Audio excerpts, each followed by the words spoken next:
मैया पार्वती जी की मैया कह रही है कौन? महारानी मैना। और क्या कहती है? और नारद कैसन खोजल कई हमारो दामाद रे बंदे,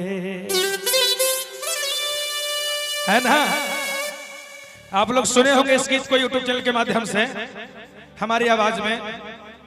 जब ये मेरा सॉन्ग रिलीज हुआ था तो बहुत प्यार दुलार मिला है ना आप लोगों के द्वारा। और इसलिए कहना चाहेंगे, अरे नारद कैसन खोजल कई हमारो दामाद रे बंदे। और का अरे बंदे बेटी के जिंदगी कहला कई बड़ा बहादुर बंदे। सब केहू चाहता जेकरा घरे बेटी बा, हर माँ हर पिता चाहे कि हमार बेटी इतना नीमन बाड़ी इतना सुंदर बाड़ी तो हमार दामादो सुंदर होके के चाहिए, है ना? आ सोची कि मैया पार्वती विश्व सुंदरी, माँ पार्वती से भी यानी कोई सुंदर है क्या? मैया पार्वती से कोई सुंदर हो सकता है क्या? कोई नहीं हो सकता, बिल्कुल ब्यूटीफुल है ना। मैया पार्वती हमारी ब्यूटीफुल है। और दूल्हा कैसा है? एकदम ब्लैक बोर्ड, दूल्हा ब्लैक बोर्ड है। इसलिए मैया महारानी मैना कहती है कि रे सखी, नारद जी तो हमार सब कुछ बिगाड़ के धो दे ले। ना जानी हमरा से कवन भूल हो गई, कवन गलती हो गई जे नारद जी इतना यानी भांग खाए वाला गांजा पिए वाला पर्वत पहाड़ पर रहला, अब बैल के सवारी करे वाला दूल्हा हमरा दुआरी पर लगा देले बा। लाके ठाड़ो यानी कहले भाई दूल्हा ह। अरे जितना दूल्हा के आज तक हम देखनी ह वो स्कॉर्पियो पर आवेला, अल्ट्रो पर आवेला, इंडिका पर आवेला, है ना, बरेजा पर आवेला, डीजीआर पर आवेला। लेकिन ई कैसन दूल्हा है कि बैल के सवारी पर आइल बाड़ी, बैल के सवारी करत है दूल्हा। बड़ा भाव में महारानी मैना कहतरी कि रे सखी हाय हाय हाय कि नारद कैसन खोजल कई हमारो दामाद रे बंदे। अब बंदे बेटी के जिंदगी कैला कई बर्बाद रे बंदे। अब बंदे बेटी के जिंदगी कैला कई बर्बाद रे बंदे। नारद कैसन खोजल कई दामाद रे बंदे।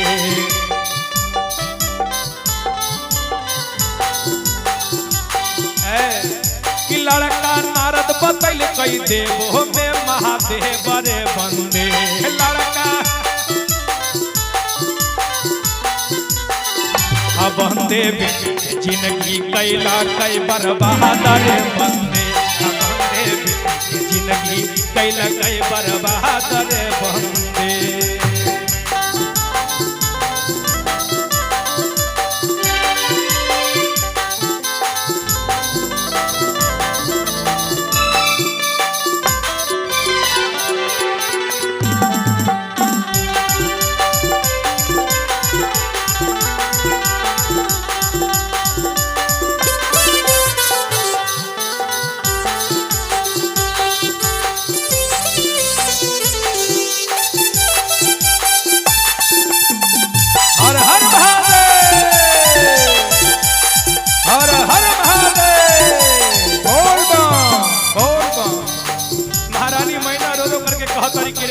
दूल्हा आहा ई कैसन दूल्हा है कहतरी। अब बंदे सबके दूल्हा पे न है सोना के हार रे बंदे। बंदे अब बंदे सबके दूल्हा पे न है सोना के हार रे बंदे। बंदे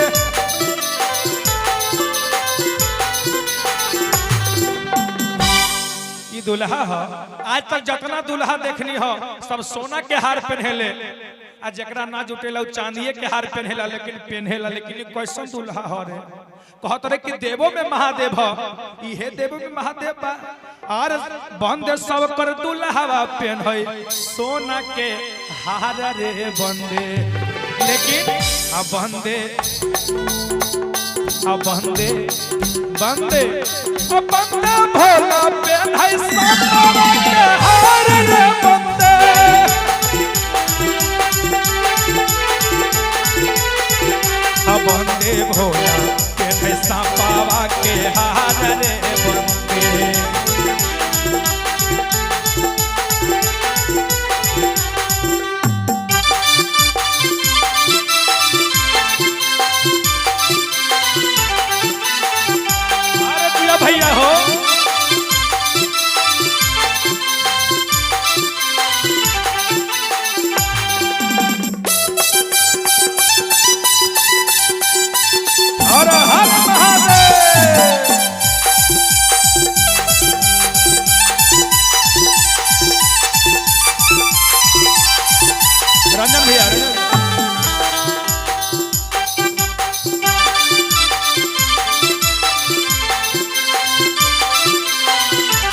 जब महारानी मैना इतना कहली हत मैया पार्वती कहतर रे सखी काहे दोस्ते तरु नारद जी के काहे दोस्ते तरु नारद जी के रे ए भाई सुना ना आहा का कही मैया ए मैया और मत कहू काना ए मैया और मत ढारा नहीं न से लो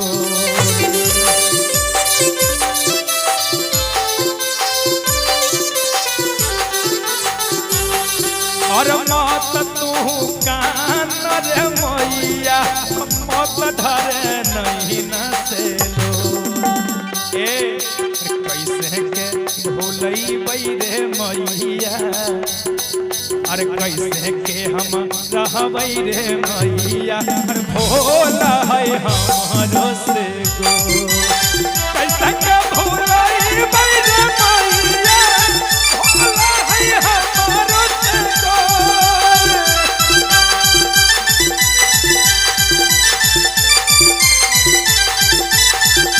अब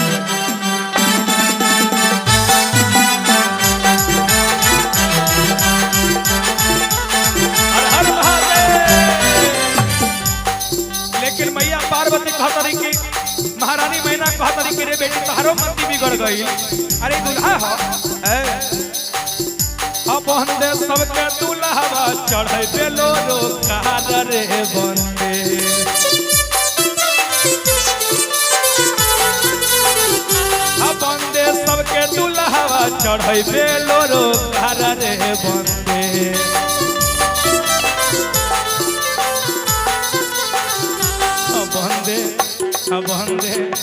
बंदे भोला अइले पहिले पर सवार रे बंदे बंदे भोला अइले पहिले पर सवार रे बंदे बंदे भोला अइले पहिले पर सवार रे बंदे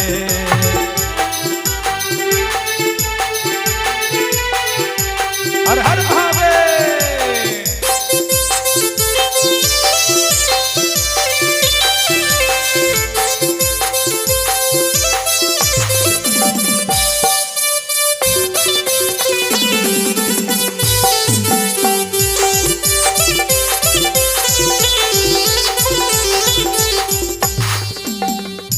नीमन धुन रहे मैया पार्वती कहतरी के रे माई ना नारद जी के दोष बा ना और केहू को दोष बा ये हमार भाग के दोष है अगर हमरा भाग में यह लिखल रहे तो तू नारद जी के दोष काहे देता रू आ सुन मैया पार्वती कहतरी के रे माई सुन इतना देर कहलू है तक कहलू है लेकिन अब कहल बंद कर यदि ना चुप रहबू तो सुन अगर हमरा भोलेनाथ जी के अगर हमरा भोला जी के अगर अब से के कहू बात कहब तो सुन माई पार्वती कहतारी और का कहतारी अरे तोहर बोलिया माई रे सहबई नाही और तोहर बोलिया माई के सहबऊ नाही यदि हमरा भोला जी के बारे में कुछ कहबू त माई के जार जार खाना बौरा मैया के जार जार खाना बौरा मैया के जार जार खाना बौरा भोला जी के बारे में कुछ सहबऊ नहीं भोला जी के बारे में कुछ सहबऊ नहीं ई तू का कहता रो जैसन बड़े हमर भोलानाथ हैंडसम बड़े हैंडसम माई पार्वती कहतारी कि तू और शिकायत करो हम सुन ले लेकिन हमरा भोला जी के कुछ एको शब्द मत कह जन्म जन्म लगी अगर हमारी अब बरहूं शंभुनाथा रहूं कुंवारी अगर हमार बियाह हुई तब भोलेनाथ से ना तो हम आजीवन कुंवारी रह जाए ऐसे माई अब इतना देर कहलू है तक कह कहलू है लेकिन अब कहल बंद कर ना तो सुन ल अरे एको शब्द माई रे सुन बहु नाही और तोर बोली माई के सहबऊ नाही हम त जार जार काना हो रहा मैया के जार जार काना हो रहा नहीं मैया के जार जार काना हो रहा नहीं।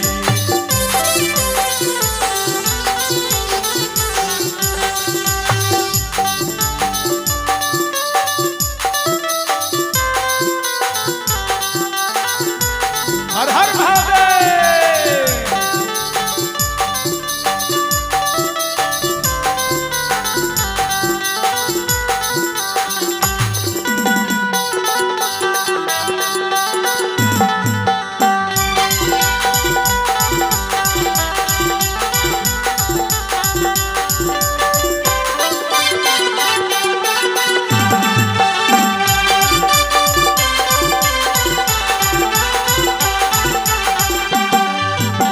ए माई इतने ना सुनो भोला के छोड़ी तोर घर रहा बहु नाही भोला के छोड़ी तोर घर रहा बहु नाही। मैया पार्वती कहतरी कि तू ई मत सोची कि इनका के साथ बियाह हुई तो हमार बेटी हमरे घर रही है।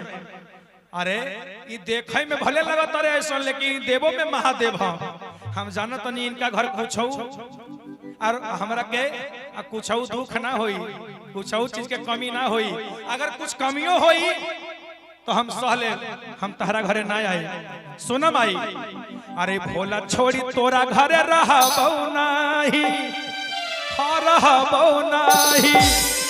ए मैया इतने ना अरे भंगिया पीसी पीसी दिनवा हम काटा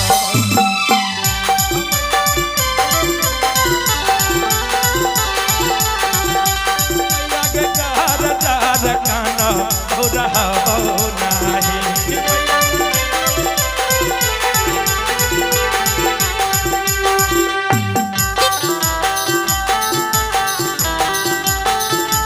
बाबा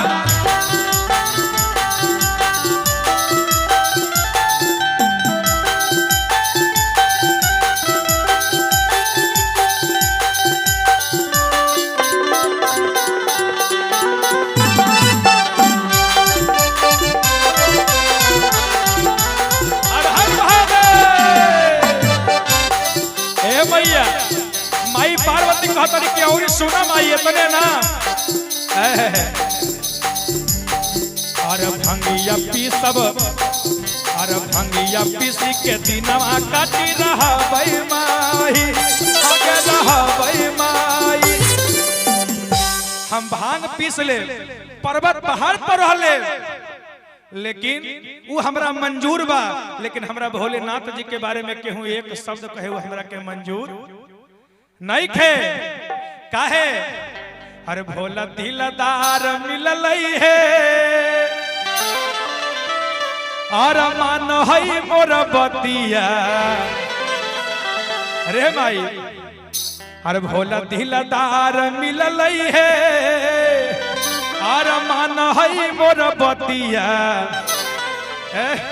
अरे भांग पिसबा है भले सजाना है। बोल बा बोल बा बोल बा बोल बा भांग पिसबा है भले सजाना है। पूरा देवा घर घुमाब है अतसा भनवा पूरा देवा घर घुमाब है अतसा भनवा है पूरा देव घर।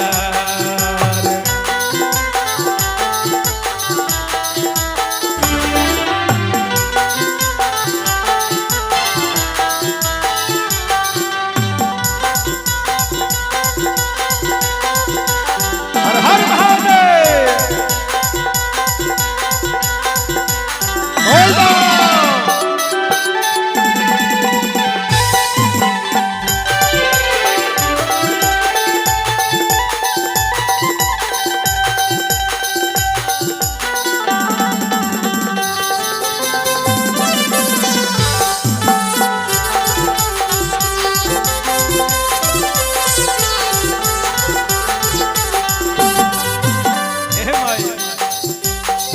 और सांवर सावर है सजना नहीं है तनिको दुख है बोलियो से माध चुबे बड़ी हसमुख है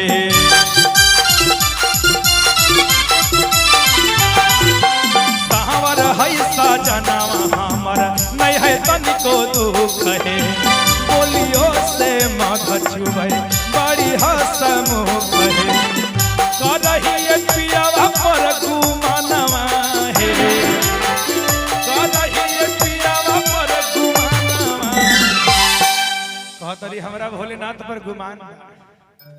मैया पार्वती कहती है कि मुझे भोलेनाथ पर गुमान है। अच्छा काहे नहीं गुमान करेगी भैया, काहे नहीं गुमान करेगी मैया पार्वती? सोचिए हम और आप 10-20 हजार का महीना कमाते हैं, है ना? हम और आप 10-20 हजार का महीना कमाते हैं तो कभी कभी हम और आपकी भी पत्नी कहती कि हम केकरो से काम छिए कि हमरो मर्दबा 20 हजार का महीना कमाबो गिधौरे में ना। वाह भैया वाह, जिया भैया वाह। इहे बात पर तो हम रउआ लोग पर फिदा रही है। एकरा से पता चला था कि रउआ लोग हमार गाना सुनी ले, यही से हम कहल चाहते रउआ खातिर कि तू चल जाइबू तो हम जियब कैसे, तू चल जाइबू तो हम जियब कैसे, अपन फाटल करेज के हम सियब कैसे। हम मननी ह कि तू हम मननी ह कि तू प्यार के भरल गगरी हो, लेकिन जब तक ढरबू ना तो हम पियब कैसे, है ना? ऐसे माई पार्वती कहा तरीका और सावर है सजनवा सखी और नहीं है तनिको दुख है और बोलियो से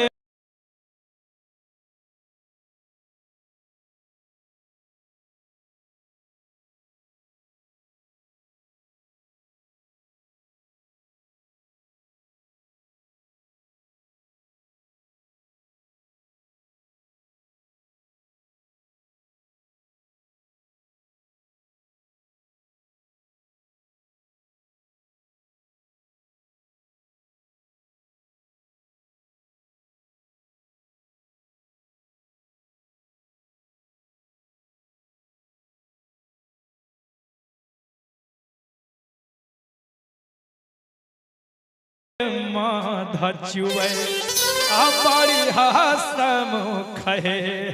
चंदन भैया और करही पियावा पर गुमानवा है, करही पियावा पर गुमानवा है।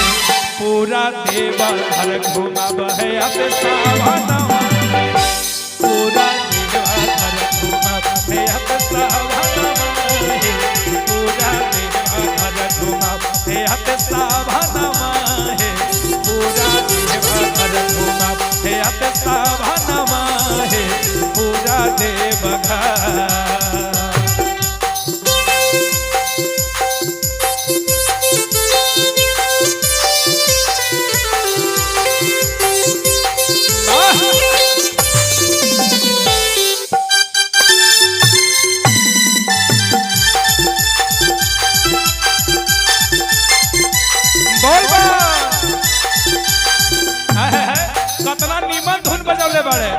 वाला कुछ नहीं है ना।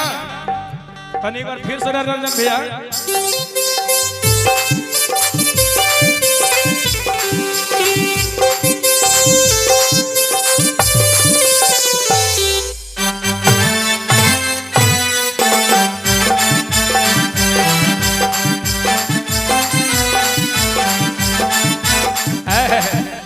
कतना नीमन धुन रहे। भगवान शंकर लड्डू खा ले, भगवान शंकर को लड्डू पसंद है नहीं ना? माखन मलाई उनको पसंद क्या है? भांग का गोला, है ना? एक बार उनके जितने दूत भूत हैं ना, यानी मैया पार्वती संजोग से अपनी मैके में थी हिमाचल में, अब भोलेनाथ कैलाश में, अब भांग पीसेंगे कौन? तो शंकर भगवान अपने दूत भूत से कह के आज तुम ही लोग भांग पीस दो। एक उनका दूत भूत सोचा कि आखिर भांग में आखिर गुण यानी कैसन हो, जे कि भोलेनाथ रोज खाई ले तनी हम हूं चखतनी तो देखले करके केहू देखत तो नहीं खे उनकर एगो दूध पानी सब भांग उठा के चटक गई एगो देख लेता कल रे तू भांग खैलो चल हम भोलेनाथ से कहतनी चल भोलेनाथ से कहतनी तो कहत रे ऐसा मत करो वो कहत रह गेला जौन देखले बाड़े ए देख ले लियो जाहियो हल्ला करे ले रे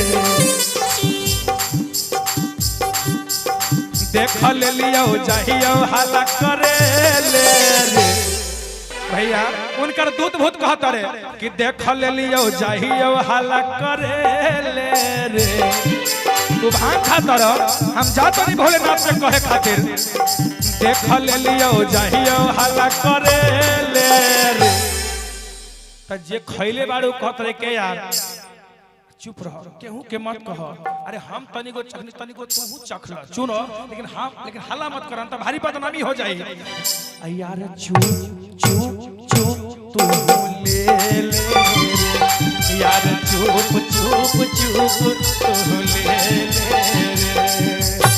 देख ले लियो जाहियो हल्ला करे ले रे देख ले लियो जाहियो हल्ला करे ले यार चुप चुप चुप तू ले ले यार चुप चुप चुप तू ले ले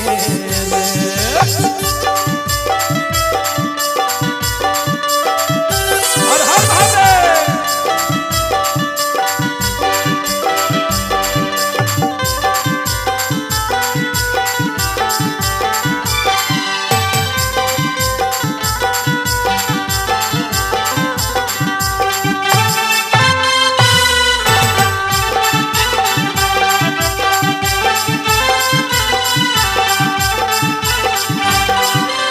भूत बात तू भला तू साधारण आदमी घरे चोरी नहीं कैले बारे भगवान भोलेनाथ के भांग चोरी करके खैले बारे ई हमरा से बर्दाश्त हम जाते नहीं भोलेनाथ से कहे तू कहत रे कि आप तू हमरा के बदनाम कर देबा का अगला कहत जब हम देखले बारे का और अब भंगिया पीसे के बहाने कैसे करही ऐसन काम रे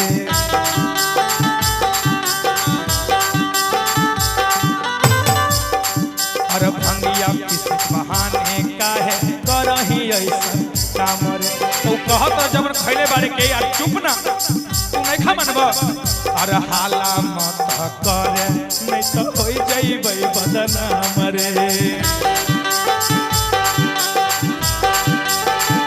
भंगिया पीसे बहाने काहे करही ऐसन काम रे हाला मत करे नहीं तो हो जइबै बदनाम रे लेकिन अगला कहत रह कि तू हमरा के समझावत रह लेकिन हम ना माने सुन अरे बात नहीं खे चुप रहे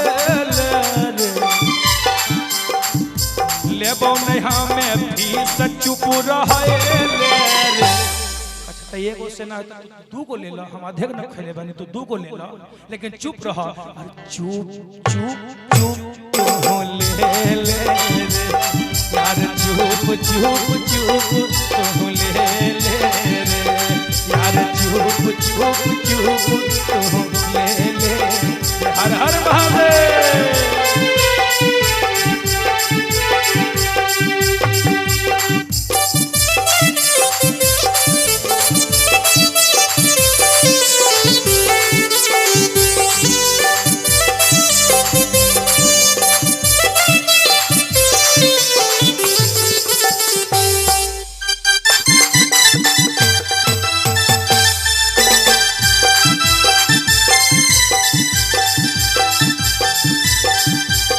और हर हर महादेव और आप हैं सरलू कुमार हाजरा आपके तरफ से 100 रुपए का प्रेम निछावर जाए बोलिए शंकर भगवान है की लेकिन इतने ना वो कहत रहे के रहल साथे दूत भूत के भी नाम होला साथे के रहल भैया तनी ध्यान दे और जो मन मोना चंदन रंजन बम बम हलै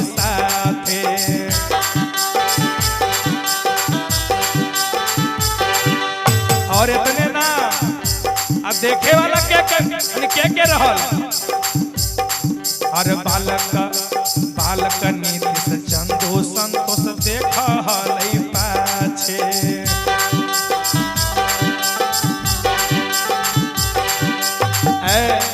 और झोमन मोना चंदन रंजन बम बम हलई साथे बालक बेदरदी नीतीश चंदू संतोष हलई पाछे आए तने ना सब केहू देख लेबा सारा भगतवा आइल दुआरे कहेले रे सारा भगतवा आइल रहे जलधारे ले रे यार चुप ले ले रे यार चुप ले ले अरे यार